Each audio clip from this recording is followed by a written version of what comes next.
With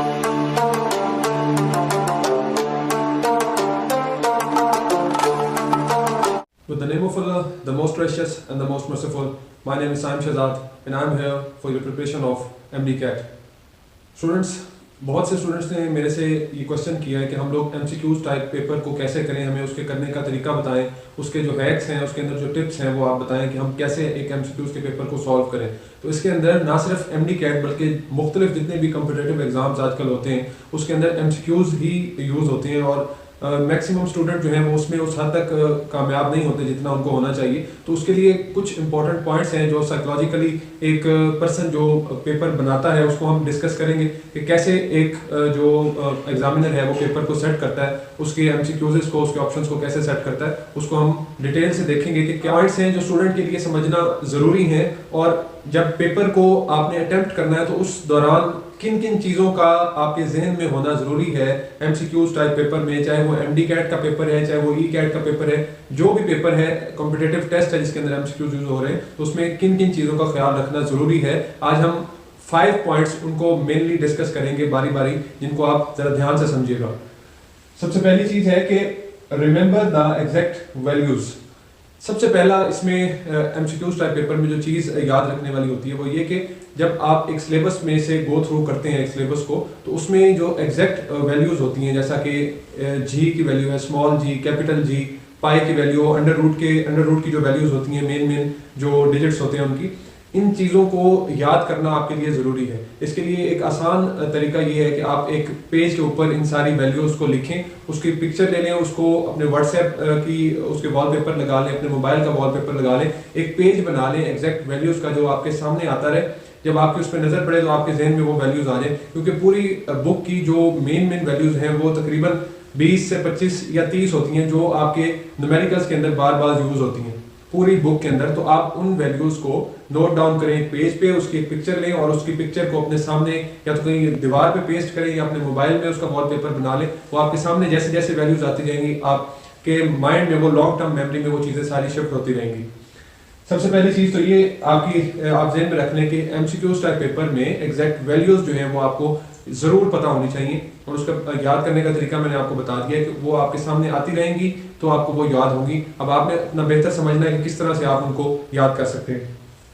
दूसरी चीज़ ये है कि study smart, mind maps and wallpapers. वो यही चीज़ जो मैंने आपको पहले बताई है कि स्मार्टली वर्क करें, जो चीज़ें जिन चीज़ों को याद करना मुश्किल है उसको स्मार्टली उसको प्रिपेयर करें, अपना माइंड मैप बनाएं, जिस तरह से भी उसको शॉर्टली अपने जहन में आपने याद रखना है। कोई फार्मूलाज बनाने हैं, कुछ वर्ड्स आप बना सकते हैं, जैसे मैंने आपको एक दफ़ा पहले बताया था कि ये जो हमारे पास फार्मूला होता है साइन थीटा और कॉस थीटा और टेन थीटा के फार्मूले को याद करने के लिए कि some people have curly brown hairs through proper brush.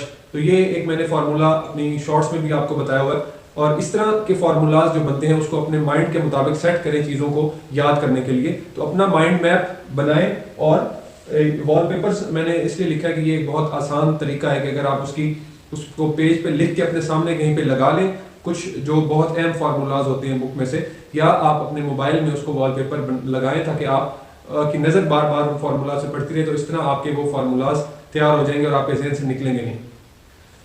तीसरी चीज़ है कि never follow exact pattern of MCQs in paper. अब हम असल चीज़ की तरफ आ रहे हैं कि पेपर के अंदर जब आप पेपर कर रहे हैं तो उस टाइम आपने किन किन चीज़ों को जहन में रखना है। सबसे पहली चीज़ इसमें यह है कि जब आप पेपर कर रहे हो तो फॉलो नहीं करना आपने सीक्वेंस को। आपने जाते ही पहले क्वेश्चन से शुरू करके पहला, दूसरा, तीसरा, चौथा, पांचवा, इस तरह से आपने ये जहन में रख के नहीं बैठ जाना कि मैंने जो ये 60 क्वेश्चन या मैंने जो ये 100 क्वेश्चन करने हैं तो पहले से शुरू करूंगा। अगर दूसरा आपको मुश्किल लग रहा है आप उसके ऊपर अपना टाइम वेस्ट नहीं करेंगे। सबसे पहले जाते साथ जब आपने MCQs को सॉल्व करना है तो उसके अंदर आप रेगुलरली जो सीक्वेंस है पेपर का वो आपने उसको फॉलो नहीं करना। 1 2 3 4 5 6 इस तरह करके उसको आपने सॉल्व नहीं करना कि पहला कर रहा हूँ, दूसरा कर रहा हूँ, तीसरा नहीं आ रहा तो उसके ऊपर बैठे हैं सोच रहे हैं। इसके अंदर एक तरीका होता है वो मैं आपको बताऊंगा कि किस तरह से आपने जो है वो पेपर को सॉल्व करना है। एग्जामिनर जो है वो साइकोलॉजिकली हमेशा से पेपर इस तरह बनाता है कि सबसे पहले जो क्वेश्चंस होते हैं वो एक पर्सन जो एग्जाम बनाता है उसको प्रिपेयर करता है पेपर को, वो हमेशा पहले टफ क्वेश्चन देता है स्टूडेंट को थोड़ा सा पजल करने के लिए। एक पहले क्वेश्चन टफ होते हैं, एक लास्ट पे जो 10-20 क्वेश्चन होते हैं वो टफ होते हैं। तो इसलिए आपने कभी भी पहले 10 सवालों में नहीं फंसना, आपने देखते जाना है। अपनी फर्स्ट जब आप पेपर को रिव्यू करते हैं उसमें आपने देखते जाना है, एक क्वेश्चन आता है उसको करें, दूसरा नहीं आता उसको फौरन छोड़े, तीसरे पे हैं, तीसरा नहीं आता तो चौथे पे हैं, चौथा नहीं आता तो पांचवे पे हैं, इस तरह चलते जाएं और पूरे पेपर को रीड आउट करें। लेकिन जो क्वेश्चन आपको 100% आते हैं उसको साथ साथ टिक करते जाएं। इस तरह आपके पेपर का एक पोर्शन सॉल्व हो जाएगा। अगली चीज इसमें देखते हैं कि डिवाइड पेपर इन 3 पार्ट्स। वही बात जो मैंने आपको बताई है कि पेपर को आपने 3 हिस्सों में डिवाइड करना है। 3 हिस्सों में आपने कैसे डिवाइड करना है? Moderate, large and short. Paper का जो टाइम होता है उसको आपने 3 हिस्सों में डिवाइड करना है। एक जो मैंने आपको बताया कि आपने फर्स्टली वो एमसीक्यूज करने हैं पूरे पेपर के जो आपको आते हैं, 100% आते हैं, आपने करते जाने, और इस तरह आपका पूरा पेपर जो है तो वो रीड आउट हो जाएगा। और दूसरी चीज ये कि आपके जो क्वेश्चंस हैं जो आपको आते हैं वो अच्छी तरह पहले ही नजर में वो सॉल्व हो जाएंगे। दूसरी चीज मैंने जो कहा कि दूसरा जो आपने टाइम पीरियड डिवाइड करना है उसको वो लार्ज टाइम पीरियड होगा।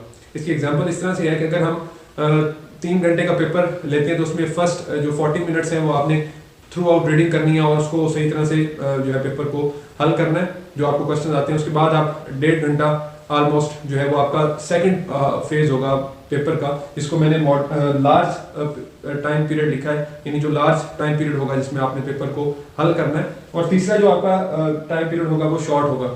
ये जो लार्ज टाइम पीरियड है ये किन क्वेश्चंस के लिए है, यानी दूसरा फेज आपका पेपर का किस क्वेश्चन के लिए? ये उन क्वेश्चन के लिए है जो आपको आते भी हैं लेकिन उनमें कैलकुलेशंस होनी है वो थोड़ा सा टाइम ज़्यादा मांगते हैं, या ऐसे क्वेश्चंस जो आपको 60 to 70% आते हैं लेकिन आप थोड़े से उनमें पजल थे जो आपने पहली नज़र में जिनको छोड़ दिया था। अब ये वो क्वेश्चन है और ये वो टाइम पीरियड है जिसके जो आपने टाइम पीरियड पेपर पे लगाना है, इसके ऊपर आपने बैठ के अपने दिमाग को लगाना है, लेकिन टाइम को सेट करके। ये ना हो कि आप टाइम ज़्यादा उसको दे बैठें और फिर आप एंड पे जो है वो ज़्यादा सारे क्वेश्चन अपने मिस करके उठे। अपना टाइम सेट करें 3 फेजेस में, और फेजेस आपने बनाने कैसे हैं कि पहला आपने बिल्कुल मॉडरेट सा टाइम पीरियड यानी फर्स्ट 40 मिनट 3 आवर्स में से, दूसरे नंबर पे आपने लार्ज टाइम पीरियड देना है उसको 1.5 घंटा देना है, और आखिर में आपके पास 30-40-30 मिनट जो बचेंगे 20-25-30 मिनट उस वो आपका शॉर्ट टाइम पीरियड होगा एमसीक्यूज को हल करने का।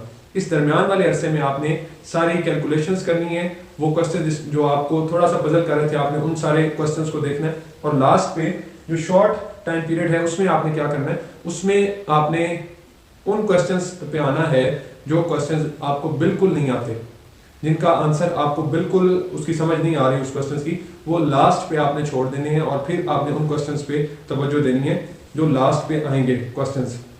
नेक्स्ट 4th पॉइंट है हमारे पास के remove odd options, concentrate on all of these और none of these. Remove odd options, इससे क्या मुराद है कि दरमियान वाले जब आप क्वेश्चन सॉल्व करेंगे अपने मॉडरेट टाइम के अंदर या अपने लास्ट टाइम पीरियड के अंदर, तो एक चीज आपने ध्यान में रखनी है इस दौरान, क्योंकि आप 100% आंसर पे श्योर नहीं है, आपने सोच के आंसर को लगाना है। तो एक चीज का इसमें क्या ख्याल रखना है कि रिमूव ऑड ऑप्शंस। हमेशा से हर एमसीक्यूज के अंदर एक आधा ऑप्शन ऐसा होता है जो बिल्कुल क्वेश्चन से लिंक नहीं करता, और वो देखते ही समझ आती है कि ये चीज इस क्वेश्चन से लिंक नहीं करती और बाकी जो ऑप्शंस हैं उनसे डिफरेंट है। तो फर्स्टली आपने उस चीज को लेफ्ट करना है, उस चीज को छोड़ना है, बाकी 3 ऑप्शंस की तरफ आपने ध्यान देना है, उस चीज को आपने फौरन से छोड़ देना है जो चीज ऑड है अंदर, जो चीज बिल्कुल लिंक नहीं कर रही क्वेश्चन से, इस चीज को आपने याद रखना है, उस चीज को आपने उस आंसर्स की लिस्ट में से निकालना है।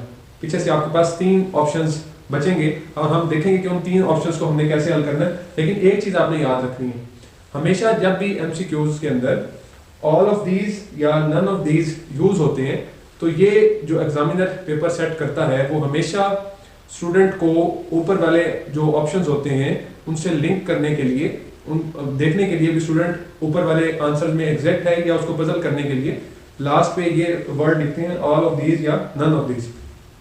साइकोलॉजी के मुताबिक जो रिसर्च है उसके मुताबिक जब भी ये आंसर आए तो आपने इसको कभी इग्नोर नहीं करना, ऑल ऑफ दीज और नन ऑफ दीज को इग्नोर नहीं करना। 90 to 95% आंसर यही होता है, या ऑल ऑफ दीज या नन ऑफ दीज। ये 2 वर्ड्स बहुत इंपॉर्टेंट हैं, ये एग्जामिनर वैसे नहीं लिखते, ये एग्जामिनर ज्यादातर यही आंसर होता है और यही लिंक करता है ऊपर वाले तीनों ऑप्शंस के साथ। तो जब भी आप एमसीक्यूज टाइप पेपर करें, इन आंसर्स को कभी भी इग्नोर मत करें।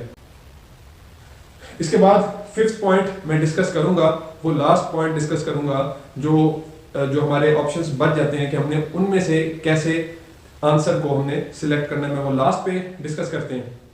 स्टूडेंट्स, जो लास्ट ऑप्शन है हमारे पास, जो लास्ट चीज हमने डिस्कस करनी है वो क्या है कि सारे एग्जाम को करने के बाद लास्ट पे जो मैंने आपको बताया कि जिसमें आपने अपने टाइम पीरियड को, शॉर्ट टाइम पीरियड में आपने उन चीज़ों को देखना है जो आपको बिल्कुल नहीं आती, आप पजल हैं एग्जाम के अंदर। लास्ट पे वो चीज़ें जो आपको, जिनका कोई ऑप्शन आपका आपके जहन में नहीं है, तो उसको हमने कैसे उस क्वेश्चन को हल करना है। साइकोलॉजिकली हमने टीचर के माइंडसेट को देख के, जिसने एग्जाम को बनाया, एग्जामिनर के माइंडसेट को देख के हमने अब उन आंसर्स को चूज करना है कि हमने किस आंसर पे टिक लगाना है, किस आंसर को चूज करना है। तो फिफ्थ पॉइंट है हमारे पास कि which is ideal option to choose when you have no answer. जब आपके पास कोई आंसर नहीं है तो आपने किस पॉइंट को, आपने किस आंसर को चुनना है, वो कौन सा आंसर होना चाहिए। हम अगर साइकोलॉजिकली और रिसर्च बेस्ड बात करें तो स्टूडेंट्स, इस तरह की सिचुएशन में जब आंसर कोई भी हमें क्वेश्चन के लिहाज से समझ में ना आ रहा हो, तो हमेशा एग्जामिनर जो है वो स्टूडेंट को पजल करने के लिए ए ऑप्शन, क्वेश्चन से मिलता जुलता आंसर देते हैं ए ऑप्शन के अंदर। होता वो ए नहीं है, लेकिन स्टूडेंट को पजल करने के लिए ज्यादातर मैथ की कैलकुलेशंस में, फिजिक्स की कैलकुलेशंस के अंदर वो मिलता जुलता आंसर जो है क्वेश्चन से, वो फर्स्ट आंसर हमेशा देते हैं, लेकिन होता वो नहीं है, ए आंसर नहीं होता। जब ज्यादातर टीचर्स जो हैं वो स्टूडेंट को पजल करने के लिए ए ऑप्शन क्वेश्चन से मिलता जुलता देते हैं। इस चीज को आपने ज़हन में रखना है, फौरन से आंसर पे टिक नहीं करना। दूसरी चीज ये कि जो डी ऑप्शन होता है, हमेशा वो भी नहीं होता। इस तरह के क्वेश्चंस में जब teacher out of the context examiner paper को बनाता है तो डी ऑप्शन नहीं होता। स्टूडेंट को जब पजल करना होता है या स्टूडेंट को ऐसा क्वेश्चन देना होता है जिसमें स्टूडेंट को फंसाया जाए, उसमें हमेशा आंसर बी और सी में से होता है, बी और सी में से होता है। रिसर्च और साइकोलॉजिकली ये चीज बताई जाती है कि ऐसा क्वेश्चन जब एक एग्जामिनर सेट करता है तो हमेशा दरमियान में आंसर को रखता है, और चूज कौन सा आंसर करना चाहिए, तो प्रेफर्ड यही है कि आप बी की तरफ जाएं।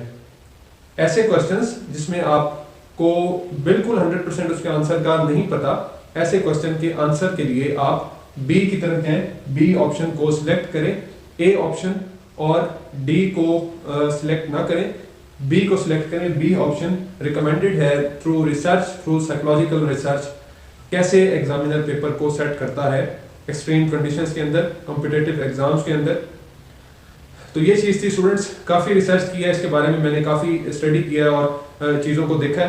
तो ये वो पॉइंट्स थे, 5 पॉइंट्स जो आप एमसीक्यूज टेस्ट के हवाले से आपके जहन में होने चाहिए। जब आप एग्जाम में जाएं तो आपके जहन में ये सारी चीज़ें होनी चाहिए, और फिर आप एग्जाम में बैठें, ये चीज़ें बहुत काम आएंगी। इसमें सबसे अहम चीज़ माइंड मैप बनाना और स्मार्टली चीज़ों को प्रिपेयर करना, और जो फिक्स्ड वैल्यूज़ हैं उनको अपने सामने रखें, अपने सामने रख के उनके ऊपर आपकी रोज़ नज़र पड़नी चाहिए, चाहे वो अपने रूम में सेट करें उनको, चाहे अपने मोबाइल में सेट करें। ये वो बेसिक्स हैं जो आपको आपकी डेस्टिनेशन तक पहुँचाएंगी। और आजकल पाकिस्तान में और दुनिया भर में जितने भी टेस्ट होते हैं वो एमसीक्यू बेस्ड होते हैं, तो ये साइकोलॉजिकल पॉइंट्स आपको पता होने चाहिए।